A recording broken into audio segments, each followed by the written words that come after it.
Hello guys, welcome back again to my channel. It's another beautiful day actually. So 2 weeks ago, the platform was hosted 2 weeks ago, and we all know the convener of the platform, Pastor Poju Oyemide, hosted the platform 2 weeks ago and invited a lot of guest speakers in that event. And something actually struck me. Among the people he invited, we saw the CEO of Money Point make some comments, and is making around the internet right now about the comment he make about Nigerians not being employable. But while we are focused on making arguments about what he said about Nigeria not being employable, there is another power packed section by Mr. John Alamu. Mr. John Alamu talks about the strive and what it takes to build a business in Nigeria, or in Africa, I must say.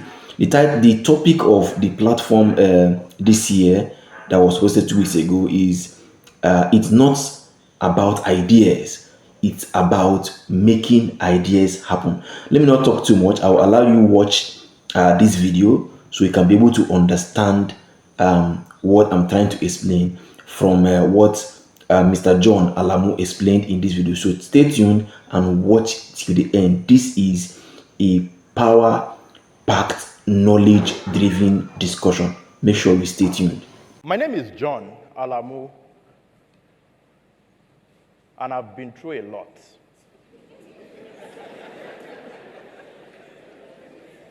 And I'm here to tell you about what I've been through. Firstly, I'm from Ibadan.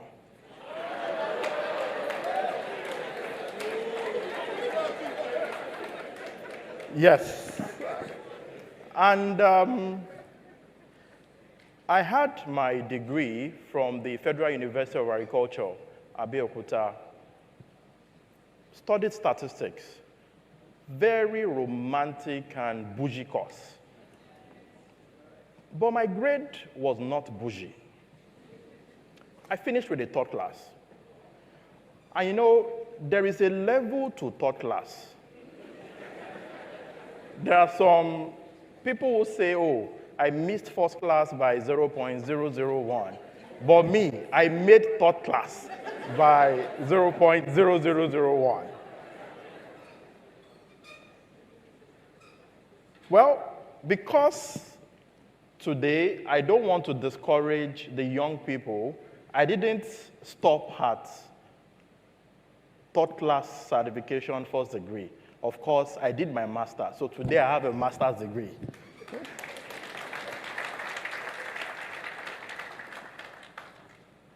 I was privileged to have my NYC at the International Institute of Tropical Agriculture, Ibadan, where I discovered two problems as an M&E person.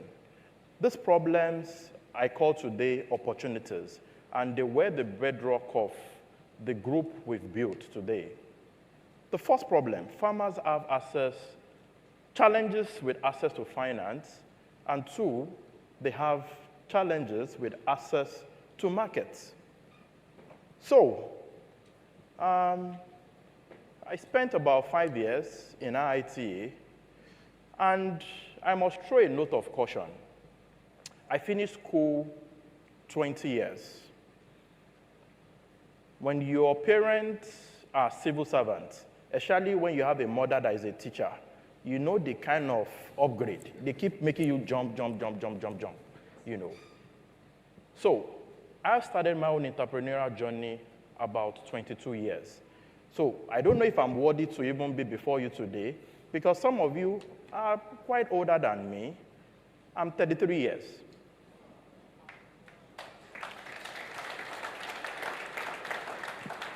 Well, saying that is at my own risk, because some of you that use sir for me will no longer use sir. But then I've intentionally said that because I want to make a statement. You are not too young to start that idea. You're not too young. And it is never too late. There's a Chinese proverb, the best time to plant a tree was 20 years ago. Oh, there's a Chinese clapping here. But the second best time to plant that tree is now. So, I left IITA because of these two challenges. I wasn't too comfortable, with this fire burning in me. And I had 100,000 naira. I started with microloans for 10 women. I gave them 10,000 naira each, formed them into group. And then I started John Vent Consulting. I was just looking for a company name, and then I had many ideas in my head. So John Vent is John Ventures. I had many ventures, so I just named it John Vent. And you see, today, I will tell you for some of you that are here, especially working professionals who have ideas in your head, and you are thinking, do you want to quit? Should I quit my paid job, to start my idea? Oh boy, if you try it, you will suffer. I tried it, and I collect water. Starting John Vent and Credit Assist was not easy. It was not easy. When I started John Vent, I started training farmers and all of that. I remember the time when I tried to lease a farmland, 20 acres, and I leased it from, a local community head, which in Yoruba is called Baale. That's the biggest guarantee you would ever have if you try to, lease a farmland. But as the tractors were working on the farmland, people came and then, asked them to stop working. And guess what? The land never belonged to the Baale. Apparently, that land belonged to one of his chiefs, who was very powerful than him. So we were invited to the palace to come and settle. And as we were all seated, policemen came and packed all of us. Both Baale and me, chiefs. The chief was that powerful. And for the first time, I was locked in a cell with my farm manager. And eventually, when matters got settled, you have to bail yourself. I didn't have the money to bail myself. I collect water. You see, having an idea is good. Everybody here has ideas. Idea is not the problem we have in Nigeria. Number one issue we have is resilience. In that cell, I had just two decisions to make. Either I leave the cell and then I stop that entrepreneurial journey, or I go out and I become stronger. Well, it was my parent that came to bail me. My mom came to the cell, saw his son. You know what that type of feeling is. But then I left, and to the glory of God, today, that credit assist business has become a global business. We are currently in 5 countries offering financial services, micro-lending. Today in the financial services group, there is the asset management business, there's the investment bank, there's the tech. But today I will not talk about tech because everybody wants to do tech. I will focus on the one that is not attractive, which is John Vent's group. You see, I will continue that story. After I was released, I met the chief, and he told me, guy, you look very young. You don't look like someone that wants to steal my land. what are you trying to do? And then I sold my dream to him. And then he said, you know what? I will give you that land. And I will give you 200 acres more for free. For free. If you are resilient enough, you will find destiny helpers. But you see, my own generation, some of you belong to my generation, we don't honor our destiny helpers. We put our phone on DND so that our destiny helpers will not stress us. You have to honor your destiny helpers. In my journey, I have had a lot of destiny helpers. Your staff are your destiny helpers. You cannot make yourself a billionaire. Only your staff can make you a billionaire. So the first lesson is drawing inspiration from that chief that put me in the cell. It was my first benefactor. What are ideas? Ideas are living entities. They are energetic beings, always looking for human beings to partner with. But you see, if you do not respond to them quickly, they leave you and find someone else.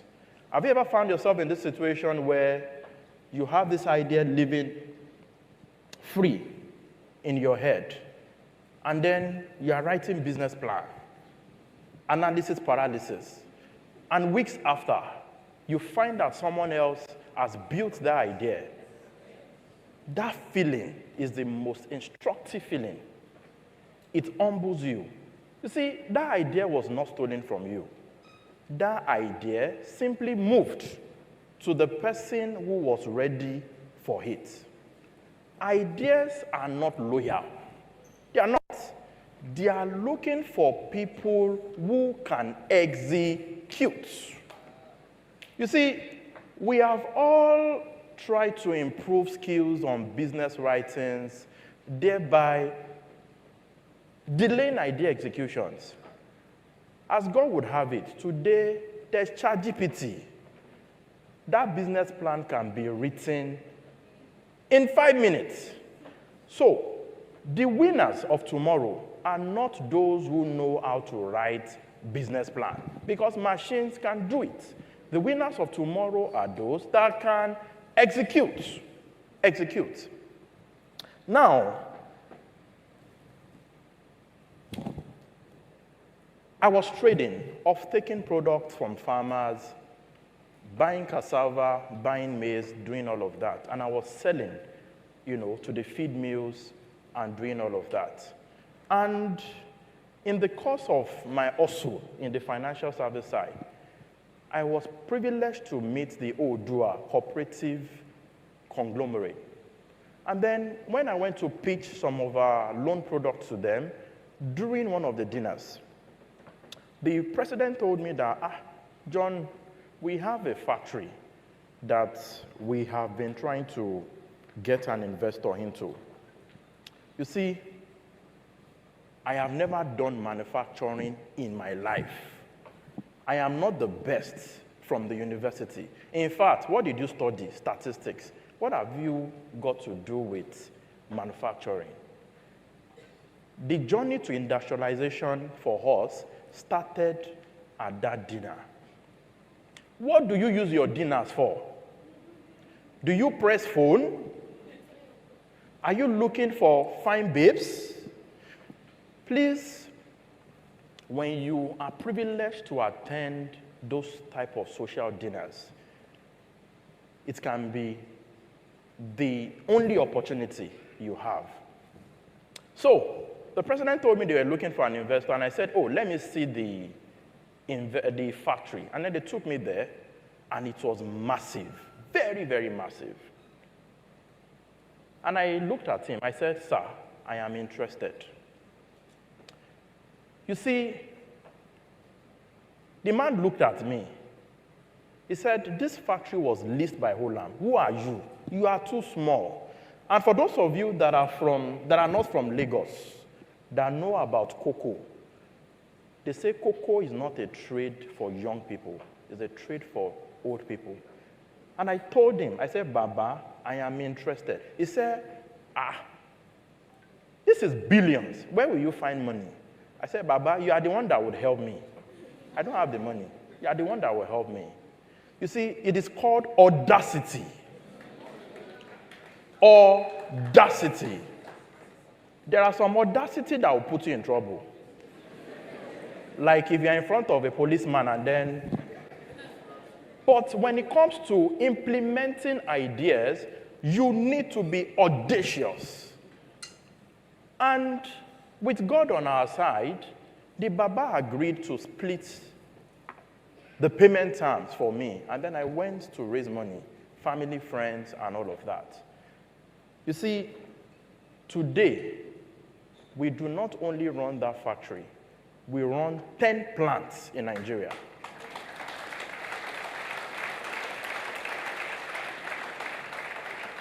I didn't know anything about cocoa processing. Today, in Nigeria, we are the largest cocoa processor in Nigeria. But the platform event is not a stage to come and show yourself. What is the lesson from there?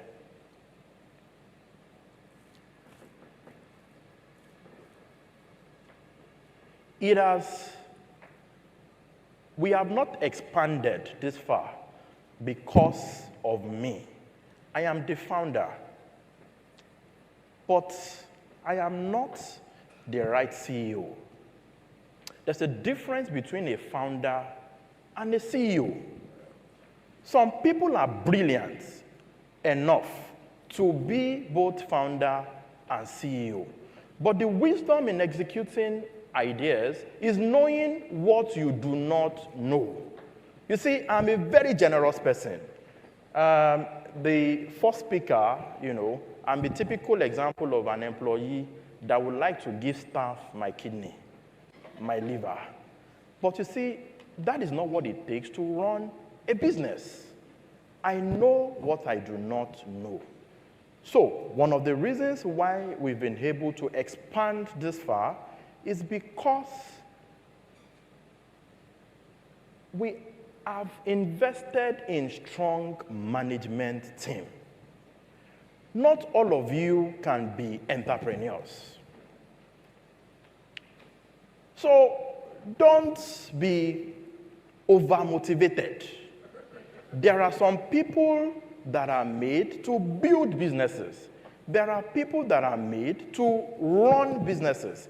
Some of us here, we would do better as working professionals because to run business, no be moi moi. So, know your core competence. Are you a founder or are you a CEO? Or are you both?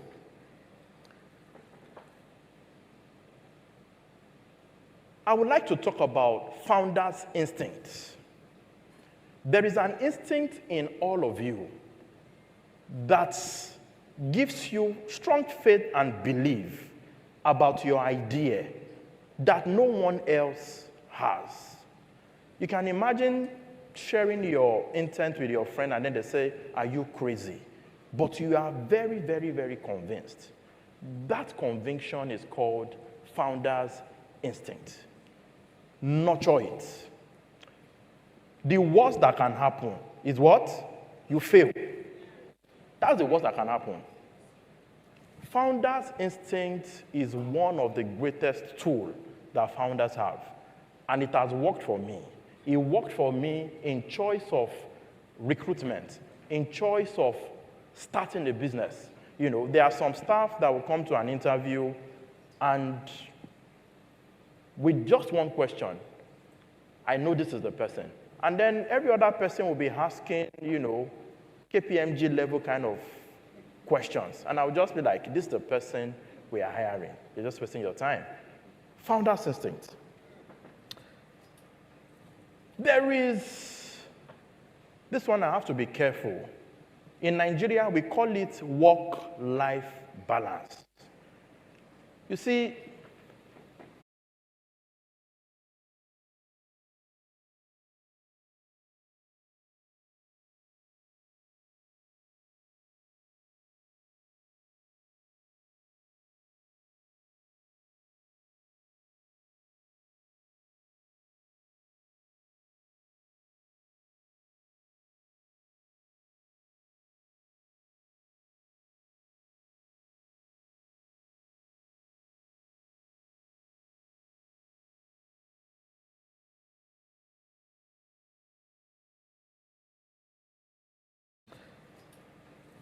there is, this one I have to be careful. In Nigeria, we call it work-life balance. You see, I'll be very, very dishonest if I tell you there is anything like that in entrepreneurship. There is no work-life balance. If you want to balance life with work, you are not a founder. You are a what? You're a CEO. No meetings on Friday, no meetings on Saturday. There's nothing like that. It requires so much hard work, so much effort in building. So much. So much. And you know what? As you are trying to build, there are a few things that will not make life balance with work. Number one is the environment. In Nigeria today, it is not easy to be a young entrepreneur. Young entrepreneurs in the West, they have what they call Silicon Valley type of funding. In Africa, Omo, you go find that money yourself. Oh. Nobody will give you that money. Staff will humble you. When I was still at the building stage, I remember that one of our branch managers gave out a loan to a footballer. Upcoming, no, not Osimhen, upcoming. And they collected the collateral from that person, a car collateral. And to cut a long story short, they misplaced that collateral. And the guy went to the police station and they wanted to arrest the staff, the accountant, because the staff jackpot. And I came from the field because I was doing multiple jobs. Remember I told you one of the biggest regrets was leaving a paid job to, you should run both concurrently until one stabilizes. So I came back and I was arrested. And I was locked in the cell again. In fact, this was Yagokun. And if you've been to Yagokun before, I mean, the first cell was better. This one, as I was entering, the boys in the cell were like, see your stomach. Oh boy, we go beat you.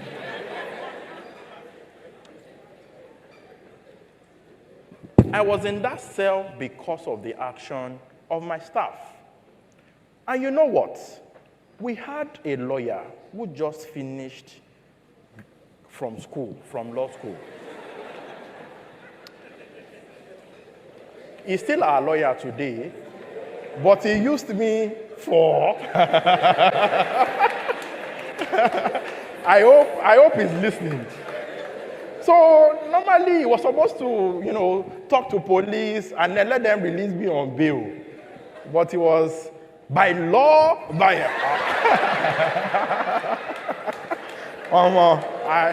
I sleep that place. I sleep that place, so your lawyers will frustrate you. Your staff will frustrate you.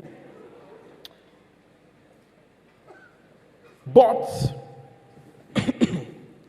nonetheless, they are still your greatest asset.